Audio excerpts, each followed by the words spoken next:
Welcome to TAFIS Institute of Central Exams SSC CHSL 2025 English mock test series பார்த்துட்டு வரோம். இன்னைக்கு வந்து பாத்தீங்கன்னா day 5. இன்னைக்கு நம்ம 25 questions discuss பண்ணிடலாம். First question, select the most appropriate meaning of the given idiom. To be at daggers drawn. இந்த idiom to be at daggers drawn அப்படின்ற இடியம்க்கு என்ன மீனிங் கேட்குறாங்க. daggers அப்படின்னா கத்தி, ரைட்டா? ஸோ கத்தியை எடுக்கிறாங்க. To be about to collapse, so collapse ஆகுறதுன்னா நம்ம உடஞ்சி விழுறது. ரெடி டு ஃபைட், சண்டைக்கு தயாராகிறது. அண்டர் சஸ்பிக்ஷன், அதாவது அவரை வந்து பார்த்தீங்கன்னா ஒரு குற்றவாளி அப்படின்ற மாதிரி நம்மளுக்கு தோன்ற அந்த situation. To be under control. அப்போ இங்கேயே உங்களுக்கு ஒரு கீ கொடுத்துருவாங்க பாருங்க, இது கத்தி. டேகர்ஸ் அப்படின்றது கத்தி. கத்தி எதுக்கு யூஸ் பண்ணுவாங்க? ஃபைட் பண்றதுக்கு தான் யூஸ் பண்ணுவாங்க. Ready to fight. இந்த மாதிரி இடியம் கொடுத்தாங்கன்னா சில வார்த்தைகள் நம்மளுக்கு தெரியலன்னா அதுக்கு மீனிங் தெரிஞ்சு வச்சுக்கங்க. ஏன்னா அந்த மீனிங் தெரிஞ்சுக்கிட்டாலே நீங்க என்ன பண்ணிடலாம், ஆப்ஷன்ல இருந்து ஆன்சர் எடுத்துடலாம். நெக்ஸ்ட் ஒன் பாருங்க. Second question, the following sentence has been split into 4 segments. Identify the segment that contains a grammatical error. The hotel room which we booked isn't enough big. இதுல எந்த செக்மெண்ட்ல error இருக்கு அப்படின்னு கேக்குறாங்க. The hotel room which we booked isn't enough big. எனஃப்க்குன்னு ஒரு rule இருக்கு. Enough அதுக்கு ஒரு rule இருக்கு. என்ன ரூல் அப்படின்னு கேட்டீங்கன்னா, எனஃப்க்கு அப்புறமா ஒரு வார்த்தையை நீங்க பயன்படுத்துறீங்கன்னா நவுனா தான் இருக்கும். I have enough food, ரைட்டா? அப்ப ஃபுட்ன்றது நவுனு, நவுனுக்கு முன்னாடி தான் எனஃப் வரணும். ஆனா இங்க பாருங்க, பிக்ன்றது அட்ஜெக்டிவ். எஸ்எஸ்சில ஒரு இம்பார்ட்டன்ட் ரூல் தான் இது, எனஃப்க்கான ரூல். எனஃப்க்கு அப்புறம் வர்றது வந்து பாத்தீங்கன்னா adjective. Big, bigger, biggest. So பிக்ன்றது அட்ஜெக்டிவ். இந்த மாதிரி எனஃப்க்கு பின்னாடி வந்ததுன்னா அது நவுனா தான் இருக்கணும். அட்ஜெக்டிவை நீங்க எனஃப்க்கு முன்னாடி பயன்படுத்தணும். அப்ப பிக் எனஃப் அப்படின்னு தான் வரணும். இந்த ரூலை ஞாபகம் வச்சுங்க. அட்ஜெக்டிவ்க்கு அப்புறம் எனஃப் வரணும், எனஃப்க்கு அப்புறம் நவுன் வரணும். இதை தெரிஞ்சு வச்சுங்க, ரைட்? ஸோ அப்போ இந்த கொஸ்டினுக்கு ஆன்சர் என்ன அப்படின்னு கேட்டிங்கன்னா, ஃபர்ஸ்ட் பார்ட், அதாவது ஃபர்ஸ்ட் கொடுத்துருக்காங்க இல்லையா, அந்த செக்மெண்ட்ல தான் எரர் இருக்கு. Next one, select the most appropriate synonym of the given word. Appalled, applied, clap, disgusted, allied, ரைட்டா? ஸோ அலைடு அப்படின்னா கொலாபரேட் பண்றது, ஒன்னா இணைஞ்சு வேலை செய்யறது, யூனியன் மாதிரி. அப்பேல்டு, அப்பேல்டுன்னா என்ன அர்த்தம்னா திகைச்சு போறது, அஸ்டானிஷ்டு. சந்தோஷத்திலையும் திகைச்சு போவாங்க, அதே மாதிரி வந்து பாத்தீங்கன்னா பயத்திலையும் திகைச்சு போவாங்க. நம்மளுக்கு ஏற்புடையதா இல்லாத ஒரு சுச்சுவேஷனுக்கு திகைச்சு போவாங்க. இந்த அப்பேல்டு வந்து நல்லதுக்கு திகைச்சு போறதா இல்ல கெட்டதுக்கு திகைச்சு போறதா அப்படின்னு கேட்டீங்கன்னா நெகட்டிவ். ஸோ ஏதோ ஒரு எதிர்பாராத ஒரு சம்பவம் நடந்திருக்கு, அதுக்கு திகைச்சு போறது தான் அப்பேல்டு. அப்ப இதுக்கு என்ன இதுல இருந்து நம்ம மீனிங் எடுக்கலாம் அப்படின்னு கேட்டீங்கன்னா டிஸ்கஸ்டட். டிஸ்கஸ்டட்னா டிஸ்அப்ரூவல், அதாவது ஏற்றுக்கொள்ள முடியாத. அப்ப நான் முதல்ல என்ன சொல்லியிருக்கேன், அப்பேல்டுனா என்ன, ஏற்றுக்கொள்ள முடியாத ஒரு நிகழ்வு நடந்திருக்கு, அதை பார்த்து திகைச்சு நிக்கிறது. அப்ப டிஸ்கஸ்டட்னா என்ன, டிஸ்அப்ரூவல், நம்மளுக்கு அது பிடிக்கல. அப்ப ரெண்டுமே என்னது, ஓரளவுக்கு சேம் மீனிங் கொடுக்கறதுனால இதை தான் நீங்க எடுக்கணும். Select the most appropriate antonym of the underlined word. The news gave him inexpressible ecstasy. Very important word. Spelling wise ரொம்ப இம்பார்ட்டன்ட். ரெண்டாவதா வந்து பாத்தீங்கன்னா மீனிங் வைஸும் ரொம்ப இம்பார்ட்டன்ட். அது என்ன மீனிங் அப்படின்னு கேட்டீங்கன்னா, எக்ஸ்டசி அப்படின்னா ஹாப்பின்னு அர்த்தம், சந்தோஷம்னு அர்த்தம். என்னன்னு அர்த்தம்? ஹாப்பி அப்படின்னு அர்த்தம். டிலைட், டிலைட்டும் அதே மீனிங் தான், joy. Passion, depression, disappointment. So இந்த இடத்துல பாருங்க, பேஷன் அப்படின்னா நம்மளுடைய விருப்பம், ரைட்? நம்ம எதை நோக்கி போறோம் அப்படின்ற அந்த விருப்பம். டிப்ரெஷன் அப்படின்னா சந்தோஷம், துக்கம். டிப்ரெஷன் மீன்ஸ் துக்கம். அப்ப சந்தோஷத்துக்கு ஆப்போசிட் என்ன? Depression. So option C. Next one, select the most appropriate option that can substitute the underlined segment in the given sentence. Mrs. Lakshmi's purchases add around to rupees 2650. Add out to, add from to, add up to, add for to. இப்போ இதுக்கு around கரெக்டா இல்ல around இல்லாம out, from, up, for இதுல எதை நம்ம choose பண்ணணும் அப்படின்னு கேட்டீங்கன்னா ஆட் அப் டு. அவங்க பர்ச்சேஸ் பண்ணதெல்லாம் 2650 ரூபாவை அது வரைக்கும் வந்திருக்கு. அதுக்கு மணிக்கு நீங்க எப்பயுமே என்ன பண்ணணும்? Add up to. எல்லா பொருளையும் சேர்த்தா இவ்வளவு பணம் வந்திருக்குன்னு சொல்றாங்க இல்லையா, அதுக்கு நீங்க என்ன யூஸ் பண்ணணும்னா ஆட் அப் டு அப்படின்ற ஃப்ரேஸ் தான் நீங்க யூஸ் பண்ணணும். ரைட்? இதை நோட் பண்ணி வச்சுங்க. So option 3. The following sentence has been split into 4 segments. Identify the segment that contains a grammatical error. The soldiers were selected on the section of gallantry of spirits. Were selected the soldiers on the section of gallantry of spirits. பாருங்க, soldiers, the soldiers கரெக்டா இருக்கு, ப்ளூரல்ல இருக்கிறதுனால were selected. on the section இல்ல, in the section. So prepositional error இருக்கு, அந்த இடத்துல on வரக்கூடாது. எந்த செக்ஷன்ல? கேலண்ட்ரி ஆஃப் ஸ்பிரிட்ஸ் அப்படின்ற அந்த செக்ஷனுக்குள்ள இவங்க எல்லாரையும் செலக்ட் பண்றாங்க. ஸோ ஆப்ஷன் வந்து பாத்தீங்கன்னா எங்க எரர் இருக்குன்னா தேர்ட் பார்ட்ல தான் எரர் இருக்கு. ஆனுக்கு பதிலாக இன் வரணும். Next one, select the most appropriate option that can substitute the underlined word segment in the following sentence. The girl which is wearing a blue shirt is my sister. என்ன error அப்படின்னு பாருங்க. which is wearing the blue shirt, who is wearing a blue shirt, which wear a blue shirt, who wear a blue shirt. So இந்த இடத்துல பாருங்க, which இருக்கு இல்லையா, whichன்றது ஒரு relative pronoun, whoன்றதும் relative pronoun. whichன்றது வந்து பாத்தீங்கன்னா மோஸ்டா நான் லிவிங் திங்ஸ்க்கு பயன்படுத்துவாங்க. எதுக்கு பயன்படுத்துவாங்க? நான் லிவிங் திங்ஸ்க்கு பயன்படுத்துவாங்க. லிவிங் திங்ஸ் அதாவது நான் ஹியூமன் கூட எடுத்துங்க, மனுஷங்களை தவிர்த்து விச் பயன்படுத்துவாங்க. ஆனா ஹூன்றது வந்து பாத்தீங்கன்னா ஹியூமனுக்கு தான் பயன்படுத்துவாங்க. அப்ப இந்த இடத்துல த கேர்ள் அவங்க வந்து ஒரு ஹியூமன் இல்லையா, அதனால விச் பயன்படுத்தக்கூடாது, ஹூ பயன்படுத்தணும். Right? the girl who is wearing a blue shirt is my sister. Sir இங்கேயும் ஹூ இருக்கே, இது தப்பு, இது கரெக்ட் இல்லையா அப்படின்னு கேட்டீங்கன்னா இந்த கேர்ள்ன்றது சிங்குலர் நவுன். அப்ப இந்த இடத்துல வியர்னு வரக்கூடாது, வியர்ஸ்னு வரணும். சிம்பிள் பிரசன்ட் டென்ஸ்ல வெர்போடைய எஸ் ஃபார்ம் வரணும். அதனால இதுவும் நம்ம எலிமினேட் பண்ணிடணும். ஸோ ஆப்ஷன் என்னன்னு கேட்டீங்கன்னா செகண்ட் ஆப்ஷன் தான் correct. Select the most appropriate meaning of the underlined idiom. The United Nations is working to eliminate the vicious cycle of poverty. The barrier of poverty, one problem causes another, loophole of something, strength of something. vicious அப்படின்னா என்ன அர்த்தம்னு கேட்டீங்கன்னா danger, problem. ஒரு ப்ராப்ளத்துக்கு அப்புறம் இன்னொரு problem வருது இல்லையா, ஒன்று விட்டு இன்னொரு ப்ராப்ளம், அடுத்தது இன்னொரு ப்ராப்ளம் அப்படின்னு தொடர்ந்து வந்துகிட்டு இருக்கு இல்லையா, அதை தான் விசியஸ் சைக்கிள். சைக்கிள்னா என்ன உங்களுக்கு தெரியும் இல்லையா, திரும்ப திரும்ப நடக்கிறது. அதே இப்போ விசியஸ் சைக்கிள் அப்படின்னா என்ன அர்த்தம்? தொடர்ந்து நம்மளுக்கு ப்ராப்ளம் வந்துகிட்டே இருக்கிறது தான் விசியஸ் சைக்கிள்னு சொல்லுவாங்க. ஒன் ப்ராப்ளம் காசஸ் அனதர், ஒரு ப்ராப்ளம் இன்னொரு ப்ராப்ளத்தை காஸ் பண்ணும், அந்த ப்ராப்ளம் இன்னொரு ப்ராப்ளத்தை காஸ் பண்ணும். ஸோ இந்த அளவுக்கு வர்றது மோஸ்டா இது என்னது, யாராவது ஒருத்தவங்க ஒரு பொய் சொல்லிட்டாங்கன்னா அப்புறம் திரும்ப இன்னொரு பொய் சொல்ற மாதிரி இருக்கும் இல்லையா, அந்த மாதிரி வர்ற சைக்கிள் தான் இது. Next one, select the incorrectly spelt word. Inoculate, irreverent, immense, immaculate, இதுல எந்த வார்த்தையில வந்து ஸ்பெல்லிங் எரர் இருக்கு அப்படின்னு கேக்குறாங்க. பாருங்க, இனாகுலேட் அப்படின்றதுக்கு 2 எண்ணு வரக்கூடாது, ஒரு எண்ணு தான் வரணும். அது என்ன சார் இனாகுலேட் அப்படின்னா, நம்ம உடம்புக்குள்ள வந்து மைக்ரோ ஆர்கானிசத்தை வந்து செலுத்துறது.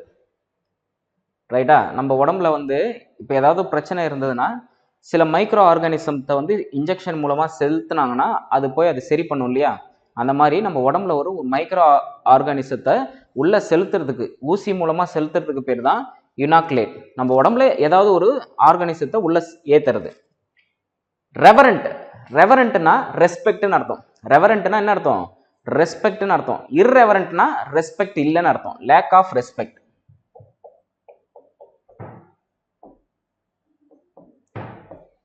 இம்மன்ஸ், இம்மன்ஸ்னா நிறைய, எனார்மஸ் நிறைய அப்படின்னு அர்த்தம்.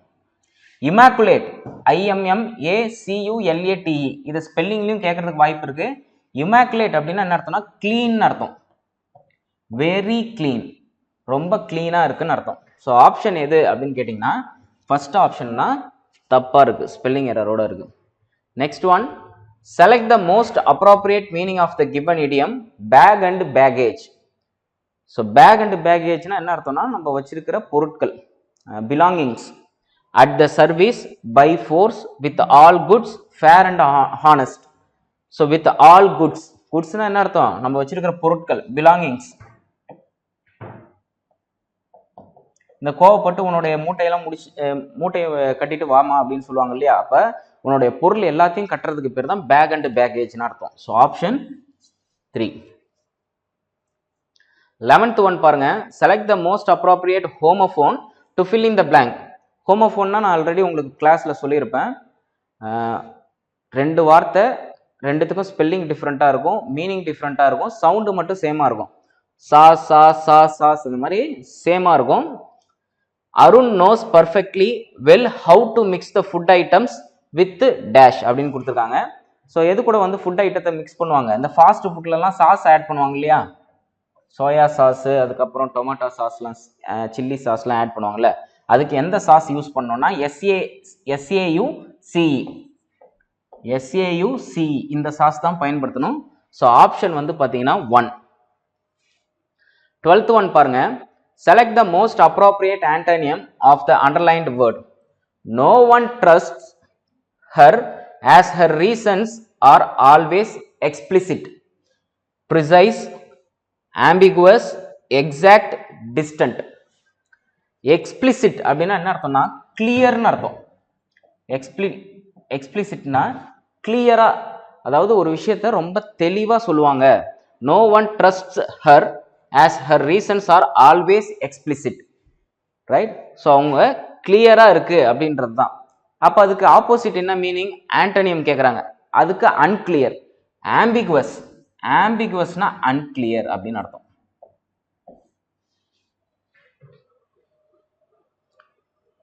ரைட்? ஸோ ஆம்பிகுவஸ் அப்படின்னா என்ன அர்த்தம்னா அன்கிளியர் அப்படின்னு அர்த்தம். ஸோ ஆப்போசிட் கேட்டிருக்காங்க, option 2. Next one, read the sentence carefully and select the most appropriate option to substitute the underlined part. The glamour distracted the priest and made him angry. Clamor, right? So CLAMOUR இது கிடையாது, GLAMOUR கிடையாது, C. இந்த மாதிரி ஒரு வார்த்தை இருக்கு, இது spelling எரர்னு நீங்க நினைச்ச கூடாது. கிளாமர் அப்படின்னா என்ன அர்த்தம்னா sound, sound, right? So loud and confused noise, ரொம்ப சத்தமான குழப்பத்தை ஏற்படுத்தக்கூடிய சத்தத்துக்கு தான் என்ன பேரு? கிளாமர் அப்படின்னு சொல்லுவாங்க. ஸோ இதை நோட் பண்ணி வச்சிங்க, option 1. The following sentence has been split into 4 segments. Identify the segment that contains a grammatical error. The teacher will never give you punishment if you will come on time. இது நம்ம ஒரு கிளாஸ்ல பார்த்திருப்போம் பாருங்க. இஃப்க்கு அப்புறம் வர்றது இஃப் கிளாஸ்ன்னு சொல்லுவாங்க. இந்த இஃப் கிளாஸ்ல எப்பயுமே ஃபியூச்சர் டென்ஸே வராது. ஒன்று சிம்பிள் ப்ரெசன்ட் டென்ஸ் வரும், இல்ல சிம்பிள் பாஸ்ட் டென்ஸ் வரும், அப்படி இல்லைன்னா பாஸ்ட் பர்ஃபெக்ட் டென்ஸ் வரும். இது வந்து 0th conditional, first conditional, second conditional, third conditional. இங்க வந்து பாத்தீங்கன்னா வில் பிளஸ் வெர்போடைய பேஸ் ஃபார்ம் வரும், இங்க would பிளஸ் வெர்போடைய பேஸ் ஃபார்ம் வரும், இங்க வந்து பாத்தீங்கன்னா would பிளஸ் have பிளஸ் வெர்போடைய தேர்ட் ஃபார்ம் வரும். இங்க பாருங்க, அதே இந்த இடத்துல பாருங்க will never give, அப்ப மெயின் கிளாஸ்ல வந்து இது மெயின் கிளாஸ், இது இஃப் கிளாஸ், இஃப் வர்ற கிளாஸ் இஃப் கிளாஸ், இது மெயின் கிளாஸ். மெயின் கிளாஸ்ல வந்து உங்களுக்கு will பிளஸ் வெர்போடைய ஃபர்ஸ்ட் ஃபார்ம் வருதுன்னா இங்க சிம்பிள் ப்ரெசன்ட் டென்ஸ் தான் வரணும். யூ வில் கம் கிடையாது, யூ கம். அப்ப எந்த இடத்துல எரர் இருக்கு அப்படின்னு கேட்டீங்கன்னா செகண்ட் பார்ட்ல தான் எரர் இருக்கு. ஸோ 15th கொஸ்டின் பாருங்க. Select the most appropriate option that can substitute the underlined segment in the given sentence. If there is no need to substitute it, select no substitution required. He asked his father when would come the next letter. இது வந்து asked இருக்கு இல்லையா, he asked his father. இது வந்து indirect ஸ்பீச்ல அதாவது WH கொஸ்டினுடைய ஒரு form. இது WH கொஸ்டினை இப்படி தான் எழுதுவாங்க எப்பயுமே. இந்த மாதிரி இன்டைரக்ட் ஸ்பீச்சில் WH கொஸ்டினுக்கு WH தான் கன்ஜங்ஷனாக வரும். அப்போ இந்த இடத்துல வென்னு வந்து கன்ஜங்ஷனாக பயன்படுத்தியிருக்கோம், வென்னை வந்து கன்ஜங்ஷனாக பயன்படுத்தியிருக்கோம். இந்த வென்னுக்கு அப்புறம் எப்பயுமே சப்ஜெக்ட் பிளஸ் வெர்பு தான் வரும், வெர்பு பிளஸ் சப்ஜெக்ட் வரக்கூடாது. அப்போ இங்கே பாருங்க, would come இருக்கு இல்லையா, the next letter இது நவுனு, இது verb. அப்ப conjunction plus verb plus noun வருது, ரைட்? verb plus subject வருது. அப்ப இது தப்பு, மேல இருக்கிற மாதிரி தான் எழுதணும். when the next letter would come, when the next letter would come. அப்படியே இந்த இடத்துல இங்க இந்த next letter அதுக்கு முன்னாடி வரணும். ஸோ ஆப்ஷன் எங்க இருக்குன்னு பாருங்க, the next letter would come எங்க இருக்குன்னு பாருங்க, ஆப்ஷன் 2. ஸோ ஆப்ஷன் 2 தான் correct. So direct and indirect ஸ்பீச்ல இருந்து இந்த கொஸ்டின் கேட்டிருக்காங்க. Next one, cloze test. Romantic poetry is a literary movement that emerged in the last 18th century and continued through the mid 19th century. It is dash by an emphasis on emotion, imagination and individualism. Romantic poets sought to express their innermost thoughts and feelings through their poetry, often exploring dash such as love, beauty and mortality. One of the defining features of romantic poetry is its use of language and imagery to evoke powerful emotions in the reader. Many romantic poets such as William Wordsworth and Samuel Taylor Coleridge dash that poetry should be written in the language of common people rather than in the lofty formal language of the past. They also incorporated vivid descriptions of nature and the natural world into their poetry, using it as a source of inspiration and spiritual renewal. Dash important aspect of romantic poetry is its focus on the individual and the subjective experience.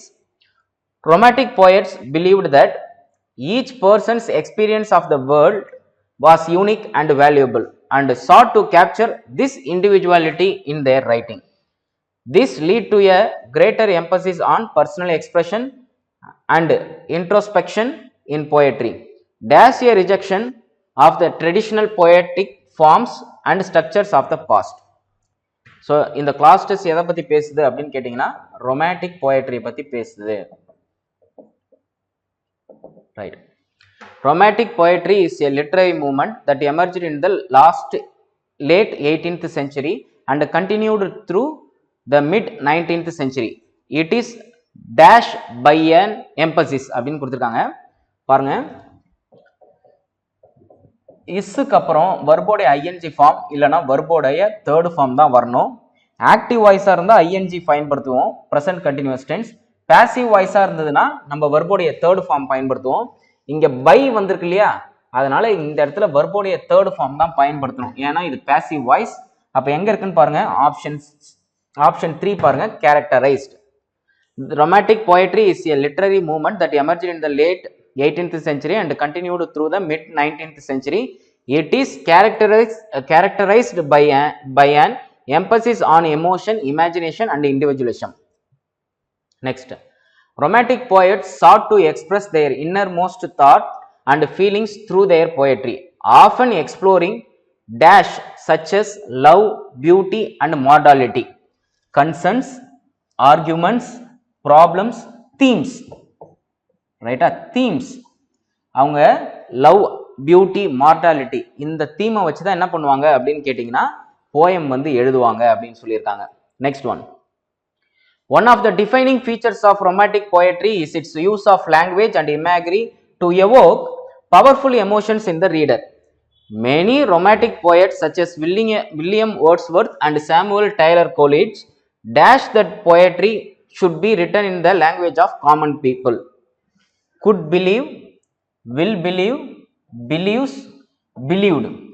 மோஸ்டா இந்த தட்ன்ற term வந்ததுன்னா அதுக்கு முன்னாடி நம்ம எப்பயுமே வர்போட second form தான் பயன்படுத்துவோம். ஏன்னா இது பாருங்க, இவங்க என்ன சொல்றாங்கன்னா அந்த டைம்ல டெய்லர் கோலிட்ஜ் அப்படின்றவர் 18th century 19th centuryல வாழ்ந்தவர். அவர் பிலீவ் பண்ணியிருக்காரு. அவர் பிலீவ் பண்ணதை வந்து நம்ம சிம்பிள் ப்ரெசன்ட் டென்ஸ்ல பண்ண முடியுமா? பண்ண முடியாது. ஏன்னா அவர் எப்பயோ பிலீவ் பண்ணிட்டாரு. ஸோ இந்த இடத்துல பாஸ்ட் டென்ஸ் தான் பயன்படுத்தணும். அதை தவிர்த்து இங்க பாருங்க, could believe future tense. So இனிமேல் அவர் பிலீவ் பண்ண போறது கிடையாது. ஸோ வில் பிலீவ் இல்ல, believes believed. So past tense தான் இந்த இடத்துல நீங்க பயன்படுத்தணும். பிலீவ்ஸும் தப்பு தான். நெக்ஸ்ட் பாருங்க, common people rather than in the lofty formal language of the past. They also incorporated vivid descriptions of nature and the natural world in their poetry, using it as a source of inspiration and spiritual renewal. Dash important aspect of romantic poetry. So that paranga mostly, another, additional, farther. Additional important aspect of romantic poetry, another important aspect of romantic poetry, mostly. So idhula mostly varadu, farther varadu. So another, இந்த இடத்துல என்ன வரும்னா another important aspect of romantic poetry is its focus on the individual and the subjective experience. So இன்னொரு ஆஸ்பெக்டும் இதுக்கு இருக்கு. Romantic poets believed that each person's experience of the world was unique and valuable and sought to capture this individuality in their writing. This lead to a greater emphasis on personal expression and introspection in poetry, dash as dash a rejection of the traditional poetic forms and structures of the past. Therefore,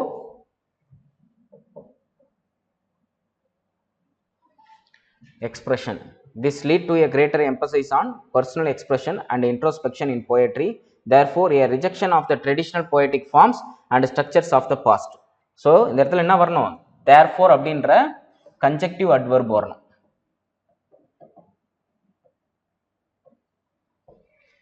So, as well as whereas வராது. Therefore, அதனால பாருங்க, அவங்க ஒவ்வொரு, அதாவது ட்ரெடிஷ்னலா ஒரு போயட்டுக்கு ஒரு செய்யுளுக்கு ஒரு theme இருந்திருக்கு.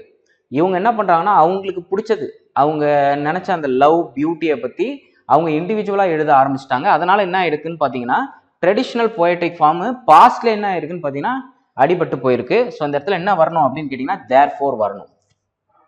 Next one. நெக்ஸ்ட் கொஸ்டின் பாருங்க, select the most appropriate antonym of the given word skeptic. இதை ஒன் வேர்ட் சப்ஸ்டிடியூஷன்ல கேட்கலாம். skeptic அப்படின்னா என்ன அர்த்தம் அப்படின்னு கேட்டீங்கன்னா டவுட்னு அர்த்தம். ஸ்கெப்டிக்னா என்ன அர்த்தம்? டவுட்னு அர்த்தம். பிலீவர்னா என்ன? நம்புறது. ஸோ டவுட்டு நம்புறது. நம்மள என்ன கேட்டிருக்காங்க? ஆப்போசிட் கேட்டிருக்காங்க. அப்போ இது கரெக்ட். அப்போ ஏத்திஸ்ட் அப்படின்னா என்ன அர்த்தம்னா கடவுள் மேல நம்பிக்கை இல்லாதவங்க.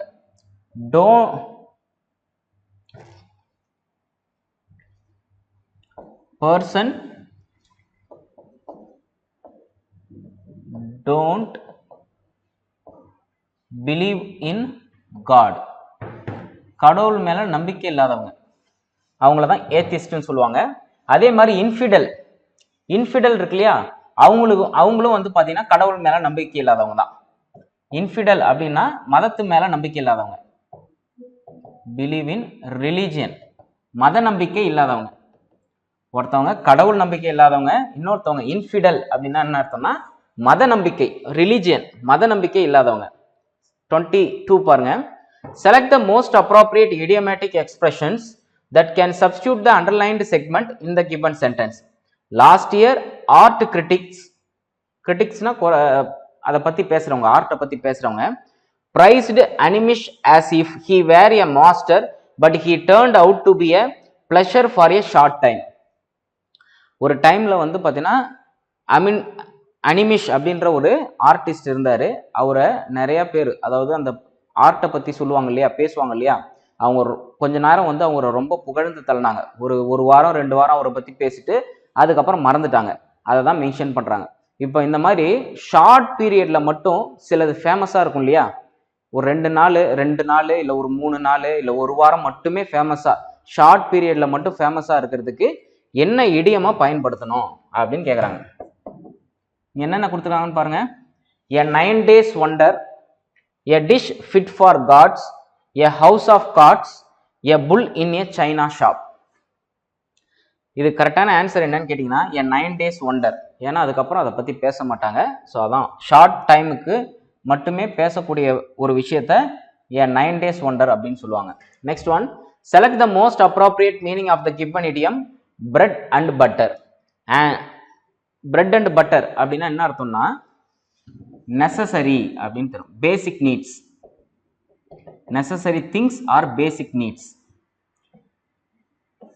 நம்ம சொல்லுவோம் இல்லையா, what are the necessary things அப்படின்னு கேட்டாங்கன்னா ஃபுட்டு, ஷெல்டரு, அதுக்கப்புறம் க்ளோத்ஸ் அப்படின்னு சொல்லுவோம் இல்லையா. அப்போ ஃபர்ஸ்ட் என்ன இருக்கு அப்படின்னு கேட்டீங்கன்னா ஃபுட் இருக்கு. நம்ம ஊர்ல ஃபுட்டுன்னு சொல்றத வெளிநாட்டில் என்னன்னு சொல்லுவாங்கன்னா பிரெட் அண்ட் பட்டர்னு சொல்லுவாங்க. அப்போ ரொம்ப இம்பார்ட்டன்ட் நீட்ஸ் பிரெட் அண்ட் பட்டர்ன்றது. And activity you do to get help others கிடைக்குதா அப்படின்னு கேட்டீங்கன்னா கிடையாது. And activity you do to get help others. And activity you do with determination, ஒரு லட்சியத்தோட பண்றது. And activity you do to improve your culinary skills, extra ஸ்கில்ஸை வந்து பார்த்தீங்கன்னா இம்ப்ரூவ் பண்றது. And activity you do to get money for basic needs. So இந்த இடத்துல பாருங்க, இதான் கீவேர்ட் பேசிக் நீட்ஸ். பணம் சம்பாதிக்கிறது, நம்மளுடைய நீட்ஸை வந்து பூர்த்தி செய்யறதுக்கு, அது பேர் தான் என்னது, bread and butter. Next one, 24th question பாருங்க. Select the most appropriate connotation to filling the blank. Raju is such a dash, always prying into other people's business. So மற்றவங்களுடைய விஷயம் என்ன அப்படின்ட்டு மூக்கு நுழைச்சு பேசுவாங்க இல்லையா, அவங்கள மாதிரி தான் ராஜு அப்படின்னு சொல்றாங்க. ஸோ இதுவும் இங்கிலீஷ்லயும் அதே டேர்ம் தான். ஸோ மற்றவங்களுடைய வேலையில நம்ம மூக்க நுழைக்கிறது அப்படின்னு சொல்லுவோம் இல்லையா, அதுக்கு நோசி. அப்ப ராஜு வந்து அந்த மாதிரி ஒரு ஆள் தான். Raju is such a nosy, always prying into other people's business. So அடுத்தவங்களுடைய வேலையில மூக்க நுழைப்பாரு அப்படின்ட்டு. அப்ப ஸ்டிங்கி அப்படின்னா என்ன அர்த்தம்? ஸ்டிங்கினா மிஸ்ஸர்னு அர்த்தம், கஞ்சம்னு அர்த்தம். ஸ்டிங்கினா என்ன அர்த்தம்னா மிஸ்ஸர், கஞ்சம் அப்படின்னு அர்த்தம். Next question, last question. Read the sentence carefully and select the most appropriate option to substitute the underlined part. The crux of the study has been delineated by the researcher. The crux of the study has been delineated by the researcher. So crux அப்படினா என்ன? Right, crux-னா என்ன அப்படின்னு கேட்டீங்கன்னா மிடில்னு அர்த்தம். crux-னா என்ன அர்த்தம்? Middle அப்படின்னு அர்த்தம். Right, relevant part, fixed limitations, collected data, central point. அப்ப crux-னா என்ன அர்த்தம்? central point. இம்பார்ட்டன்ட் வேர்ட், எக்ஸாம்ல நிறைய தாட்டி கேட்டிருக்காங்க. ஸோ சினானிம்ஸ் ஆன்டனிம்ஸ்ல வர்றதுக்கு அதிக வாய்ப்பு இருக்கு. ஓகேவா? ஸோ இன்னைய மோக் டெஸ்ட் டே 5ல 25 கொஸ்டின்ஸ் வந்து நம்ம டிஸ்கஸ் பண்ணியாச்சு. இதே ஃபார்மேட்ல தான் நிறைய கொஸ்டின்ஸ் வந்து ஒரு கொஸ்டின் பேப்பர்ல இருந்து இன்னொரு கொஸ்டின் பேப்பருக்கு ரிப்பீட் ஆகிட்டு தான் இருக்கு. நம்மளுக்கு தெரிஞ்ச வார்த்தையை தான் வந்து என்ன கேட்குறாங்க, ஒக்காப் செஷன்ல கேட்குறாங்க. இந்த ஒக்காப் செஷன் படிக்கும் போதே ஸ்பெல்லிங்கோட சேர்த்து படிச்சிட்டிங்கன்னா ஸ்பெல்லிங் எரரும் நீங்கள் டேக்கிள் பண்ணிடலாம். ஸோ நீங்கள் ஃபோக்கஸ் பண்ணி படிங்க. ப்ராக்டிஸ் நிறையா பண்ண நிறையா கொஸ்டின் பேப்பரை நீங்கள் பார்த்து ப்ராக்டிஸ் பண்ணும்போது தான் நம்மளுக்கு வந்து கான்ஃபிடென்ட்டும் அதிகமாகவும் தப்புக்களும் வந்து குறையும். தெரிஞ்ச கொஸ்டின் தப்பு பண்ணுறதுக்கு நிறையா வாய்ப்பு இருக்குது பயத்தினால. ஸோ அதெல்லாம் நீங்கள் ப்ராக்டிஸ் பண்ணிக்கிட்டே இருந்தீங்கன்னா குறைஞ்சிரும். All the very best. Thank you.